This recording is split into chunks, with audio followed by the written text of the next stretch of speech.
নমস্কাৰ আৰু এটা নতুন ভিডিঅ'লৈ আপোনালোকক স্বাগতম জনাইছোঁ। অসমত হ'বলগীয়া বিগেষ্ট ৰিক্ৰুটমেণ্ট 32,000 প্লাছ জবৰ কাৰণে আমি ৰেগুলাৰলি প্ৰিপাৰেশ্যন কৰি গৈ আছোঁ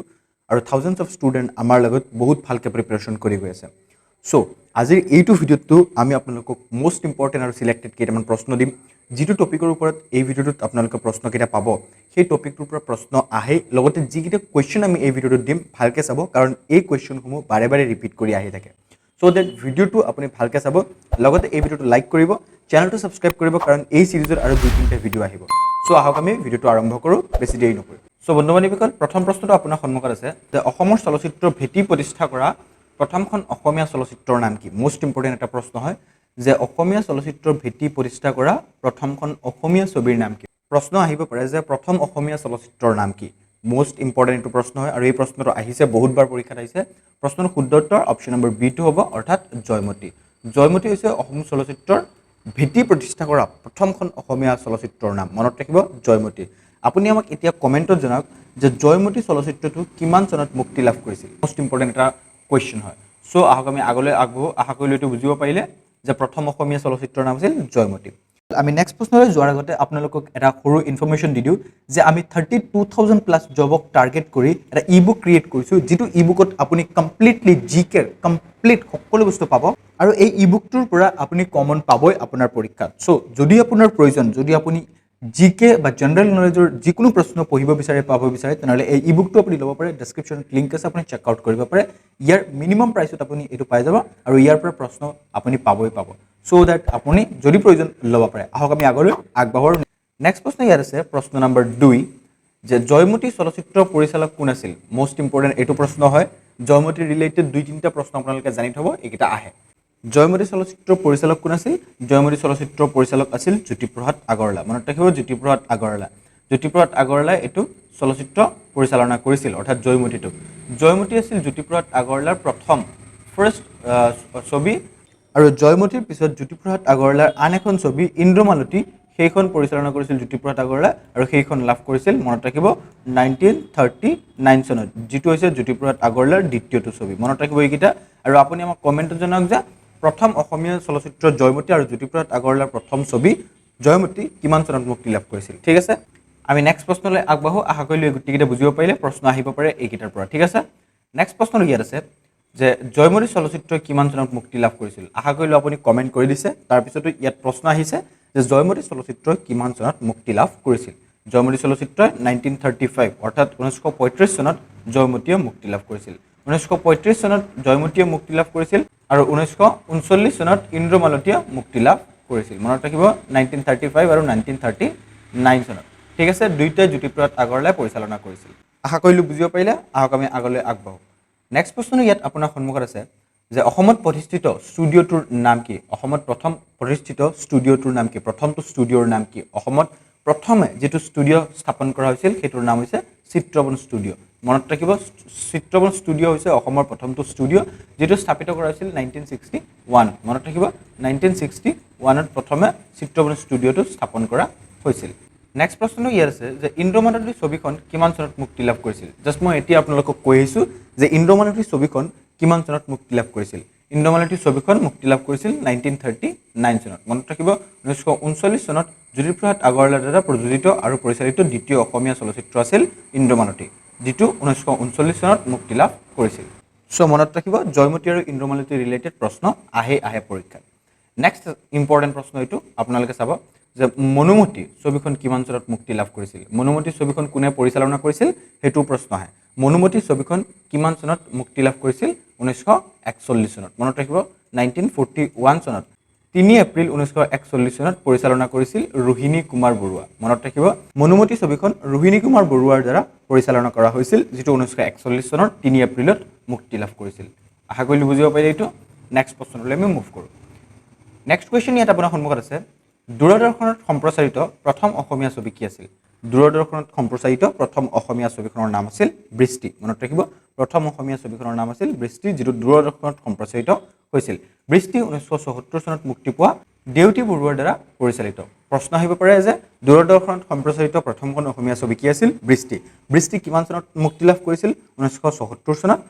ইয়াৰ পিছত প্ৰশ্ন আহিব পাৰে যে বৃষ্টি ছবিটো কোনে পৰিচালনা কৰিছিল দেউতি বৰুৱা মনত ৰাখিব দেউতি বৰুৱাৰ দ্বাৰা পৰিচালনা কৰা বৃষ্টি ছবিটো 1974 চনত মুক্তি লাভ কৰিছিল আশা কৰিলে বুজিব পাৰিলে এইটো আহক আমি আগলৈ আগবাঢ়ো আৰু নেক্সট প্ৰশ্নটো চাওঁ নেক্সট প্ৰশ্নটো ইয়াৰ আছে and this is one of the most important question Siraj ছবিখন কিমান চনত মুক্তি লাভ কৰিছিল সিৰাজ ছবিখন কিমান চনত মুক্তি লাভ কৰিছিল এইটোৰ বিষয়ে প্ৰশ্ন আহিছে সিৰাজ ছবিখনে মুক্তি লাভ কৰিছিল 1948 চনত 1948 চনত সিৰাজ ছবিখনে মুক্তি লাভ কৰিছিল যিটো যুটীয়াভাৱে পৰিচালনা কৰিছিল বিষ্ণু ৰাভা আৰু ফণী শৰ্মা এইটো মোষ্ট ইম্পৰ্টেণ্ট হয় যে সিৰাজ ছবিখন কোনে পৰিচালনা কৰিছিল যুটীয়াভাৱে পৰিচালনা কৰা হৈছিল ছবিটো পৰিচালক আছিল বিষ্ণু ৰাভা আৰু ফণী শৰ্মা মনত ৰাখিব প্ৰশ্নত বিষ্ণু ৰাভা আহিব পাৰে অপচনত বা ফণী শৰ্মাও আহিব পাৰে বা দুইজনৰ নামে আহিব পাৰে সো আপুনি ভালকে চাব আৰু উত্তৰ দিব এটা প্ৰশ্নতে 3-4টা কোৱেশ্চন সোমাই থাকে সো ভালকে গুটিকিটা চাব আৰু তাৰ পিছত উত্তৰ দিব ঠিক আছে নেক্সট প্ৰশ্ন আমি চাও নেক্সট প্ৰশ্নটো ইয়াত আপোনাৰ সন্মুখত আছে যে সতী ভেউলা ছবিখনে কিমান চনত মুক্তি লাভ কৰিছিল সতী ভেউলা ছবিখনে কিমান চনত মুক্তি লাভ কৰিছিল 1948 চনত 1948 চনত সতী ভেউলা ছবিখনে মুক্তি লাভ কৰিছিল নেক্সট আমি আগলৈ আগবাঢ়ো আৰু নেক্সট প্ৰশ্নটো চাও নেক্সট প্ৰশ্নটো ইয়াত আছে আৰু এইটো প্ৰশ্ন বহুত বেছি ইম্পৰ্টেণ্ট হয় ভালকে চাব এই প্ৰশ্নটো পৰীক্ষাত অহাৰ বহুতেই চান্স আছে যে অস্কাৰৰ মনোনয়নৰ বাবে নিৰ্বাচিত হোৱা প্ৰথমখন অসমীয়া ছবি কি আছিল অস্কাৰৰ মনোনয়নৰ বাবে নিৰ্বাচিত হোৱা প্ৰথমখন অসমীয়া ছবি কি আছিল মনত ৰাখিব ভিলেজ ৰকষ্টাৰ ছবিখনৰ নাম আছিল ভিলেজ ৰকষ্টাৰ যিটোৱে অস্কাৰৰ বাবে মনোনীত হৈছিল যিটো ছবি অস্কাৰৰ বাবে মনোনীত হৈছিল অস্কাৰ কি অস্কাৰ হৈছে ছবি জগতৰ আটাইতকৈ সন্মানীয় বা আটাইতকৈ ডাঙৰ যিটো সন্মান সেইটো হৈছে অস্কাৰ সন্মান ঠিক আছে অস্কাৰ এৱাৰ্ড এটো হৈছে ছবি জগতৰ আটাইতকৈ ডাঙৰ সন্মান আশা কৰি বুজিব পাৰিলে আহক আমি নেক্সট প্ৰশ্নটো চাওঁ নেক্সট প্ৰশ্নটো ইয়াত আছে যে নিমিলা অংক ছবিখন কিমান চনত মুক্তি লাভ কৰিছিল নিমিলা অংক এইটো ছবি নাম সো এই ছবিখনে কিমান চনত মুক্তি লাভ কৰিছিল ছবিখনে মুক্তি লাভ কৰিছিল 1955 চনত 1955 চনত নিমিলা অংক নামৰ ছবিখনে মুক্তি লাভ কৰিছিল যাৰ পৰিচালক আছিল লক্ষ্যধৰ চৌধুৰী মনত ৰাখিব লক্ষ্যধৰ চৌধুৰীয়ে নিমিলা অংক ছবিখন পৰিচালনা কৰিছিল নেক্সট প্ৰশ্ন চাও নেক্সট প্ৰশ্নটো ইয়াত আছে যে এৰাবাটৰ খুৰ ছবিখন পৰিচালনা কোনে কৰিছিল এৰাবাটৰ খুৰ ছবিখন কেতিয়া মুক্তি লাভ কৰিছিল কোনে পৰিচালনা কৰিছিল এইবিলাক প্ৰশ্ন আহে এৰাবাটৰ খুৰ ছবিখন পৰিচালনা কৰিছিল ডক্টৰ ভূপেন হাজৰিকা মনত ৰাখিব ডক্টৰ ভূপেন হাজৰিকাই এৰাবাটৰ খুৰ ছবিখন পৰিচালনা কৰিছিল 30 নৱেম্বৰ 1956 চনত মুক্তি লাভ কৰিছিল 30 নৱেম্বৰ 1956 চনত মুক্তি লাভ কৰিছিল ডক্টৰ ভূপেন হাজৰিকাৰ দ্বাৰা পৰিচালিত এৰাবাটৰ খুৰ নামৰ ছবিখন নেক্সট প্ৰশ্নটো আমি চাওঁ নেক্সট প্ৰশ্নটো ইয়াত আছে যে প্ৰথম অসমীয়া ৰঙীন ছবিখনৰ নাম কি মোষ্ট ইম্পৰ্টেণ্ট এটা প্ৰশ্ন হয় ডাবল ষ্টাৰ আপুনি লগাই লওক যে প্ৰথম অসমীয়া ৰঙীন ছবিখনৰ নাম কি প্ৰথম অসমীয়া ৰঙীন ছবিখনৰ নাম হৈছে ভাইটি মনত ৰাখিব ভাইটি 1972 চনত মুক্তি লাভ কৰিছিল যাৰ পৰিচালক আছিল কোন কমল নাৰায়ণ চৌধুৰীৰ দ্বাৰা পৰিচালিত ভাইটি ছবিখন 1972 চনত মুক্তি লাভ কৰিছিল চলচ্চিত্ৰখনৰ সংগীত পৰিচালনা কৰিছিল অজিত সিংহই এটো ইম্পৰ্টেণ্ট প্ৰশ্ন মনত ৰাখিব যে ভাইটি ছবিখনৰ সংগীত পৰিচালক কোন আছিল সংগীত পৰিচালক আছিল অজিত সিংহ আৰু কমল নাৰায়ণৰ দ্বাৰা পৰিচালনা কৰা হৈছিল 1972 চনত মুক্তি লাভ কৰিছিল প্ৰথম অসমীয়া ৰঙীন ছবি ভাইটি আমি নেক্সট প্ৰশ্নলৈ আগবাঢ়ো আৰু নেক্সট প্ৰশ্নটো চাওঁ নেক্সট প্ৰশ্নটো ইয়াত আছে আপোনাৰ সন্মুখত যে হিন্দীৰ পৰা অসমীয়ালৈ ডাবিং কৰা প্ৰথম ছবিখনৰ নাম কি হিন্দী ছবিৰ পৰা অসমীয়া ছবিলৈ ডাবিং কৰা প্ৰথম অসমীয়া ছবিখনৰ নাম কি আছিল এটো ইম্পৰ্টেণ্ট প্ৰশ্ন হয় সো এনেকৈ ইউনিক কোৱেশ্চন যিকেইটা আছে সেইকেইটা মোষ্ট ইম্পৰ্টেণ্ট হয় কাৰণ আহিব পাৰে ঠিক আছে হিন্দীৰ পৰা অসমীয়ালৈ ডাবিং কৰা প্ৰথম অসমীয়া ছবিখনৰ নাম আছিল ভাগ্য আছিল যিটো 1967 চনত মুক্তি লাভ কৰিছিল মনত ৰাখিব 1967 চনত মুক্তি লাভ কৰিছিল ভাগ্য নেক্সট প্ৰশ্ন ইয়াত আছে যে বিদেশত প্ৰদৰ্শিত প্ৰথমখন অসমীয়া ছবিৰ নাম কি বিদেশত প্ৰদৰ্শিত বা বিদেশত দেখুওৱা প্ৰথমখন অসমীয়া ছবিৰ নাম কি প্ৰথম অসমীয়া ছবিৰ নাম আছিল পুবেৰুণ মনত ৰাখিব বিদেশত প্ৰদৰ্শিত প্ৰথম অসমীয়া ছবিৰ নাম পুবেৰুণ 1959 চনত মুক্তি লাভ কৰিছিল যিটো আছিল বাংলা ছবিৰ পৰিচালক প্ৰভাত মুখাৰ্জীৰ দ্বাৰা পৰিচালনা বাংলা ছবিৰ পৰিচালনা কৰিছিল প্ৰভাত মুখাৰ্জীয়ে সো প্ৰভাত মুখাৰ্জীয়ে তাৰ পিছত 1959 চনত মুক্তি লাভ কৰা পুবেৰুণ ছবিখনো পৰিচালনা কৰিছিল এখন অসমীয়া কথা ছবি আছিল হেতু আৰু 1959 চনত ছবিখনে শ্ৰেষ্ঠ অসমীয়া চলচ্চিত্ৰ বঁটা ৰাষ্ট্ৰপতিৰ ৰূপৰ পদক লাভ কৰিছিল প্ৰশ্ন আহিব পাৰে যে 1959 চনত ছবিখনে কোনটো ছবি পুবেৰুণ ছবিয়ে শ্ৰেষ্ঠ অসমীয়া চলচ্চিত্ৰৰ বঁটা ৰাষ্ট্ৰপতিৰ ৰূপৰ পদক লাভ কৰিছিল কোনটো ছবিয়ে প্ৰশ্ন আহিব পাৰে পুবেৰুণ ইয়াৰ পিছত আছে যে পুবেৰুণ ছবিখন 1960 চনৰ জুলাই মাহত অনুষ্ঠিত বাৰ্লিন চলচ্চিত্ৰ মহোৎসৱত প্ৰদৰ্শন কৰা হৈছিল বিদেশত কেতিয়া প্ৰদৰ্শন কৰা হৈছিল 1960 চনৰ বাৰ্লিন চলচ্চিত্ৰ মহোৎসৱত জুলাই মাহত প্ৰদৰ্শন কৰা হৈছিল আৰু পুবেৰুণ ছবিখন 1959 চনত বা 1959 চনত মুক্তি লাভ কৰিছিল যাৰ পৰিচালক আছিল প্ৰভাত মুখাৰ্জী এই গোটেইকেইটা আপুনি মনত ৰাখিব মোষ্ট ইম্পৰ্টেণ্ট হয় এইটো প্ৰশ্ন আহিব পাৰে এটা প্ৰশ্নৰ পৰা 4-5টা প্ৰশ্ন আহিব পাৰে ঠিক আছে নেক্সট প্ৰশ্ন ইয়াত আছে আপোনাৰ সন্মুখত এৰাবাটৰ খুৰ ছবিখন কিমান চনত মুক্তি লাভ কৰিছিল এৰাবাটৰ খুৰ ছবিখনে মুক্তি লাভ কৰিছিল অপশ্যন নম্বৰ এ অৰ্থাৎ 1956 চনত মনত ৰাখিব এৰাবাটৰ খুৰ ছবিখনে 1956 চনত মুক্তি লাভ কৰিছিল নেক্সট প্ৰশ্ন আমি চাওঁ নেক্সট প্ৰশ্ন ইয়াত আপোনাৰ সন্মুখত আছে ৰাষ্ট্ৰীয় পৰ্যায়ত শ্ৰেষ্ঠ চিত্ৰনাট্যৰ সন্মান পোৱা প্ৰথম অসমীয়া ছবিখনৰ নাম কি আছিল ৰাষ্ট্ৰীয় পৰ্যায়ত ঠিক আছে ৰাষ্ট্ৰীয় পৰ্যায়ত শ্ৰেষ্ঠ চিত্ৰনাট্যৰ সন্মান পোৱা প্ৰথম অসমীয়া ছবিখনৰ নাম আছিল অগ্নিস্নান মনত ৰাখিব Agnisnan is the right answer option number C Agnisnan Bhabendranath শইকীয়াৰ দ্বাৰা পৰিচালিত 1985 চনত শ্ৰেষ্ঠ চিত্ৰনাট্যৰ ৰাষ্ট্ৰীয় চলচ্চিত্ৰ বঁটা লাভ কৰে আৰু চলচ্চিত্ৰখনে অসমীয়া ভাষাৰ শ্ৰেষ্ঠ চলচ্চিত্ৰৰ ৰাষ্ট্ৰীয় বঁটা ৰজত কমল বঁটাও লাভ কৰে এই গোটেইকেইটা মনত ৰাখিব মোষ্ট ইম্পৰ্টেণ্ট প্ৰশ্ন হয় এইটো ৰাষ্ট্ৰীয় পৰ্যায়ত শ্ৰেষ্ঠ চিত্ৰনাট্যৰ সন্মান পোৱা প্ৰথম অসমীয়া ছবিখন কি আছিল অগ্নিস্নান ভৱেন্দ্ৰনাথ শইকীয়াই পৰিচালনা কৰিছিল 1985 চনৰ চিত্ৰনাট্য ৰাষ্ট্ৰীয় চলচ্চিত্ৰ চিত্ৰনাট্যৰ সন্মান লাভ কৰিছিল আৰু ই অসমীয়া ভাষাৰ শ্ৰেষ্ঠ চলচ্চিত্ৰৰ ৰাষ্ট্ৰীয় বঁটা যাৰ নাম হৈছে ৰজত কমল বঁটা সেইটো লাভ কৰিছিল মনত ৰাখিব এই গোটেইকেইটা ইম্পৰ্টেণ্ট প্ৰশ্ন আহিব পাৰে আপোনাৰ পৰীক্ষাত নেক্সট প্ৰশ্ন ইয়াত আছে যে অসমীয়া ছবিয়ে কিমান চনত প্ৰথমবাৰৰ বাবে ৰাষ্ট্ৰীয় সন্মান পাবলৈ সক্ষম হৈছিল যিকোনো অসমীয়া ছবিয়ে প্ৰথমবাৰৰ বাবে ৰাষ্ট্ৰীয় সন্মান পাবলৈ কেতিয়া সক্ষম হৈছিল 1985 চনত মনত ৰাখিব 1985 চনত জানু বৰুৱাৰ দ্বাৰা পৰিচালিত হালধীয়া চৰায়ে বাওদান খাই ছবিখনে ৰাষ্ট্ৰীয় সন্মান পাবলৈ সক্ষম হৈছিল প্ৰথমবাৰৰ বাবে মোষ্ট ইম্পৰ্টেণ্ট ইয়াত প্ৰশ্ন আহিব পাৰে যে জাহ্নু বৰুৱাৰ দ্বাৰা পৰিচালিত হালধীয়া চৰায়ে বাওদান খাই এই চলচ্চিত্ৰখনে কেতিয়া ৰাষ্ট্ৰীয় সন্মান লাভ কৰিছিল বা প্ৰশ্ন আহিব পাৰে যে হালধীয়া চৰায়ে বাওদান খাই এই ছবিখন কোনে পৰিচালনা কৰিছিল মোষ্ট ইম্পৰ্টেণ্ট হয় জাহ্নু বৰুৱাৰ দ্বাৰা পৰিচালনা কৰা হৈছিল আৰু ই প্ৰথমবাৰৰ বাবে ৰাষ্ট্ৰীয় সন্মান পাবলৈ সক্ষম হৈছিল 1985 চনত নেক্সট প্ৰশ্ন ইয়াত আছে আপোনাৰ সন্মুখত যে ইণ্ডিয়ান পেনোৰামত প্ৰদৰ্শিত প্ৰথমখন অসমীয়া ছবিৰ নাম কি আছিল মোষ্ট ইম্পৰ্টেণ্ট এইটো প্ৰশ্ন হয় যে ইণ্ডিয়ান পেনোৰামত প্ৰদৰ্শিত প্ৰথমখন অসমীয়া ছবিৰ নাম আছিল ইতিহাস মনত ৰাখিব ইতিহাস আছিল ইণ্ডিয়ান পেনোৰামত প্ৰদৰ্শিত প্ৰথমখন অসমীয়া ছবি নেক্সট আমি চাওঁ নেক্সট প্ৰশ্নটো ইয়াত আছে যে স্বৰ্ণকমল বঁটা লাভ কৰা প্ৰথমখন অসমীয়া ছবিৰ নাম কি স্বৰ্ণকমল বঁটা লাভ কৰা প্ৰথমখন অসমীয়া ছবিৰ নাম হৈছে হালধীয়া চৰায়ে বাওদান খাই জাষ্ট মই এতিয়াই কৈ আহিছোঁ হালধীয়া চৰায়ে বাওদান খাই এই ছবিখন কোনে পৰিচালনা কৰিছিল জাহ্নু বৰুৱাৰ দ্বাৰা পৰিচালনা কৰা হৈছিল স্বৰ্ণকমল বঁটা লাভ কৰা প্ৰথমখন অসমীয়া ছবি মোষ্ট ইম্পৰ্টেণ্ট এইটো হয় আগলৈ আমি আগবঢ়ো নেক্সট প্ৰশ্ন চাওঁ নেক্সট প্ৰশ্ন ইয়াত আছে যে স্বৰ্ণকমল বঁটা লাভ কৰা প্ৰথমগৰাকী অসমীয়া পৰিচালক কোন জাষ্ট মই কৈছোঁৱে স্বৰ্ণকমল বঁটা লাভ কৰা হালধীয়া চৰায়ে বাওদান খাই ছবিটোৰ পৰিচালক জাহ্নু বৰুৱা প্ৰথমগৰাকী অসমীয়া হিচাপে স্বৰ্ণকমল বঁটা লাভ কৰিছিল অপশ্যন নম্বৰ এ শুদ্ধ উত্তৰ আগলৈ আগবঢ়ো আৰু নেক্সট প্ৰশ্ন চাওঁ নেক্সট প্ৰশ্নটো আছে যে প্ৰথম অসমীয়া শিশু চলচ্চিত্ৰখনৰ নাম কি মোষ্ট ইম্পৰ্টেণ্ট এটা প্ৰশ্ন হয় পৰীক্ষাত বহু পৰীক্ষাত আহিছে এইটো যে প্ৰথম অসমীয়া শিশু চলচ্চিত্ৰৰ নাম কি প্ৰথম অসমীয়া শিশু চলচ্চিত্ৰৰ নাম হৈছে অবুজ বেদনা ঠিক আছে অবুজ বেদনা প্ৰথম অসমীয়া শিশু চলচ্চিত্ৰৰ নাম আগলৈ আমি আগবঢ়ো নেক্সট প্ৰশ্ন ইয়াত আছে যে প্ৰথম অসমীয়া শিশু চলচ্চিত্ৰই কিমান চনত মুক্তি লাভ কৰিছিল অৰ্থাৎ অবুজ বেদনাই কিমান চনত মুক্তি লাভ কৰিছিল 1993 চনত 1993 চনত অসমীয়া চলচ্চিত্ৰ শিশু চলচ্চিত্ৰ যাৰ নাম হৈছে অবুজ বেদনা সেয়া মুক্তি লাভ কৰিছিল মনত ৰাখিব option number C is the right answer অৰ্থাৎ 1993 নেক্সট প্ৰশ্ন আছে যে সাগৰলৈ বহুদূৰ ছবিখনৰ পৰিচালনা কোনে কৰিছিল সাগৰলৈ বহুদূৰ ছবিখনৰ পৰিচালনা কৰিছিল জাহ্নু বৰুৱা মনত ৰাখিব জাহ্নু বৰুৱাৰ দ্বাৰা পৰিচালনা কৰা হৈছিল সাগৰলৈ বহুদূৰ নামৰ ছবিখন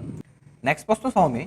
নেক্সট প্ৰশ্নটো আছে যে দূৰদৰ্শনত সম্প্ৰচাৰিত প্ৰথমখন অসমীয়া ছবি কি আছিল দূৰদৰ্শনত সম্প্ৰচাৰিত প্ৰথমখন অসমীয়া ছবি আছিল বৃষ্টি মনত ৰাখিব বৃষ্টি ইজ দ্য ৰাইট আনসাৰ অৰ্থাৎ বৃষ্টি দূৰদৰ্শনত সম্প্ৰচাৰিত প্ৰথমখন অসমীয়া ছবি আছিল আগলৈ আমি আগবাঢ়ো আৰু নেক্সট প্ৰশ্নটো চাওঁ নেক্সট প্ৰশ্নটো হৈছে যে ৰাষ্ট্ৰপতিৰ ৰূপৰ পদক লাভ কৰা প্ৰথমজন অসমীয়া পৰিচালকৰ নাম কি ৰাষ্ট্ৰপতিৰ পৰা ৰূপৰ পদক লাভ কৰা প্ৰথমখন অসমীয়া পৰিচালকৰ নাম কি প্ৰথমজন অসমীয়া পৰিচালকৰ নাম হৈছে অপশ্যন নম্বৰ ডি অৰ্থাৎ নিপ বৰুৱা মনত ৰাখিব ৰাষ্ট্ৰপতিৰ ৰূপৰ পদক লাভ কৰা প্ৰথমজন অসমীয়া পৰিচালকৰ নাম হৈছে নিপ বৰুৱা তেওঁ প্ৰথমে ৰাষ্ট্ৰপতিৰ ৰূপৰ পদক লাভ কৰিছিল ইয়াৰ পিছৰ প্ৰশ্নটো আছে ৰাষ্ট্ৰপতিৰ ৰূপৰ পদক লাভ কৰা প্ৰথমখন অসমীয়া ছবি কি আছিল নিপ বৰুৱাৰ দ্বাৰা পৰিচালনা কৰা প্ৰথমখন অসমীয়া ছবি কি আছিল অৰ্থাৎ ৰাষ্ট্ৰপতিৰ ৰূপৰ পদক লাভ কৰা প্ৰথমখন অসমীয়া ছবি কি আছিল অপশ্যন নম্বৰ এ অৰ্থাৎ ৰঙা পুলিচ মনত ৰাখিব ৰঙা police is the right answer অৰ্থাৎ ৰঙা পুলিচ ৰাষ্ট্ৰপতিৰ ৰূপৰ পদক লাভ কৰা প্ৰথমখন অসমীয়া ছবি আছিল আগলৈ আগবাঢ়ো নেক্সট প্ৰশ্ন ইয়াত আছে যে শ্ৰেষ্ঠ সংগীত পৰিচালকৰ বঁটা পোৱা প্ৰথম অসমীয়া ছবিখনৰ নাম কি মনত ৰাখিব এইটো ইম্পৰ্টেণ্ট হয় যে শ্ৰেষ্ঠ সংগীত পৰিচালকৰ বঁটা পোৱা প্ৰথমখন অসমীয়া ছবিখনৰ নাম কি আছিল প্ৰথম অসমীয়া ছবিৰ নাম আছিল চামেলি মেমচাপ চামেলি মেমচাপ কোনে পৰিচালনা কৰিছিল এইটো প্ৰশ্ন আহে সো আপুনি যদি জানে নিশ্চয় কমেন্ট কৰিব এটো ইম্পৰ্টেন্ট হয় এজন ফেমাস পৰিচালক হয় যিয়ে আমাৰ অসমত বহুত ডাঙৰ ডাঙৰ ছবি পৰিচালনা কৰিছে এজন সংগীতকাৰ হয় সো শ্ৰেষ্ঠ সংগীত পৰিচালকৰ বঁটা পোৱা প্ৰথম অসমীয়া ছবিখনৰ নাম আছিল চামেলি মেমচাপ মনত ৰাখিব ইম্পৰ্টেন্ট হয় আমি আগলৈ আগবাঢ়ো নেক্সট প্ৰশ্ন ইয়াৰ আছে যে চামেলি মেমচাপ শ্ৰেষ্ঠ সংগীত পৰিচালকৰ নাম কি জাস্ট মই এতিয়া সুধিছো যে চামেলি মেমচাপ শ্ৰেষ্ঠ সংগীত পৰিচালকগৰাকীৰ নাম কি সংগীত পৰিচালকগৰাকীৰ নাম হৈছে ডক্টৰ ভূপেন হাজৰিকা অৰ্থাৎ ডক্টৰ ভূপেন হাজৰিকাই চামেলি মেমচাপ নামৰ ছবিখনত শ্ৰেষ্ঠ সংগীত দিছিল আৰু সেইবাবে তেওঁক শ্ৰেষ্ঠ সংগীত পৰিচালনাৰ বঁটা পাইছিল তেওঁ ইম্পৰ্টেন্ট হয় মনত ৰাখিব option number B Bhupen Hazarika is the right answer next প্ৰশ্ন ইয়াৰ আছে সংগীত নাটক একাডেমীৰ বাবে নিৰ্বাচিত হোৱা প্ৰথমগৰাকী অসমীয়া কোন আছিল সংগীত নাটক একাডেমীৰ বাবে নিৰ্বাচিত হোৱা প্ৰথমগৰাকী অসমীয়া আছিল ডক্টৰ ভূপেন হাজৰিকা মনত ৰাখিব ডক্টৰ ভূপেন হাজৰিকা সংগীত নাটক একাডেমীৰ বাবে নিৰ্বাচিত হোৱা প্ৰথমগৰাকী অসমীয়া আছিল নেক্সট আছে যে মামণি ৰয়ছম গোস্বামীৰ দতাল হাতীৰ উৱে খোৱা হাওদা উপন্যাসৰ আধাৰত ৰচিত অসমীয়া ছবিখনৰ নাম কি আছিল মামণি ৰয়ছম গোস্বামীৰ দ্বাৰা দতাল হাতীৰ উৱে খোৱা হাওদা এটা উপন্যাস আছিল সো সেই উপন্যাসৰ ওপৰত আধাৰিত সেই উপন্যাসৰ ওপৰত ৰচিত অসমীয়া ছবিখনৰ নাম কি আছিল মোস্ট ইম্পৰ্টেন্ট হয় সেই ছবিখনৰ নাম আছিল আদাৰ্য মনত ৰাখিব আদাৰ্য আছিল সেই ছবিখনৰ নাম দতাল হাতীৰ উৱে খোৱা হাওদা এই উপন্যাসৰ ওপৰত ৰচিত বা এই উপন্যাসৰ আধাৰত ৰচিত অসমীয়া ছবিখনৰ নাম ইম্পৰ্টেন্ট হয় মনত ৰাখিব আমি আগলৈ আগবাঢ়ো নেক্সট প্ৰশ্ন ইয়াত আছে প্ৰতিধ্বনি ছবিখনৰ মূল আধাৰ কি মনত ৰাখিব প্ৰতিধ্বনি ছবিখনৰ মূল আধাৰ কি মূল আধাৰ আছিল খাচী লোককথা প্ৰতিধ্বনি ছবিখনৰ মূল আধাৰ আছিল খাচী লোককথা অৰ্থাৎ এই ছবিখনত প্ৰতিধ্বনি ছবিখনত খাচীৰ লোককথা তুলি ধৰা হৈছে বা মূল আধাৰ আছিল খাচীৰ লোককথা ব্যৱসায়িকভাৱে প্ৰযোজিত হোৱা প্ৰথমখন অসমীয়া ছবিৰ নাম আছিল চিকমিক বিজুলী এটো আছিল প্ৰথমখন অসমীয়া ছবি যি ব্যৱসায়িকভাৱে প্ৰযোজিত হোৱা ছবি আছিল মনত ৰাখিব চিকমিক বিজুলী ব্যৱসায়িকভাৱে প্ৰযোজিত হোৱা প্ৰথমখন অসমীয়া ছবি আছিল আগলৈ আগবাঢ়ো আৰু নেক্সট প্ৰশ্ন ইয়াত আছে যে প্ৰথম আবেগ মিশ্ৰিত থ্ৰিলাৰ সদৃশ অসমীয়া ছবিৰ নাম কি প্ৰথম ছবি কোনটো যেটো আবেগ মিশ্ৰিত থ্ৰিলাৰ ছবি হেতু আছিল অপচন নম্বৰ বি অৰ্থাৎ ডক্টৰ বেজবৰুৱা এটো আছিল আবেগ মিশ্ৰিত থ্ৰিলাৰ সদৃশ অসমীয়া ছবি মনত ৰাখিব ইম্পৰ্টেন্ট প্ৰশ্ন হয় আগলৈ আমি আগবাঢ়ো নেক্সট প্ৰশ্ন হৈছে যে হাই ডেফিনেশন ডিজিটেল পদ্ধতিত নিৰ্মাণ হোৱা প্ৰথমখন অসমীয়া ছবি কি হাই ডেফিনেশন ডিজিটেল পদ্ধতিত নিৰ্মাণ হোৱা প্ৰথমখন অসমীয়া ছবি হৈছে জাংফাই জুনক এটো হৈছে হাই ডেফিনেশন ডিজিটেল পদ্ধতিত নিৰ্মাণ হোৱা প্ৰথমখন অসমীয়া ছবি এইবিলাক প্ৰশ্ন আহে সো ভালকে মনত ৰাখিবা next question is here Asomiya ছবিলৈ হাই ডেফিনেশন ডিজিটেল পদ্ধতি কঢ়িয়াই অনা প্ৰথমগৰাকী পৰিচালক অৰ্থাৎ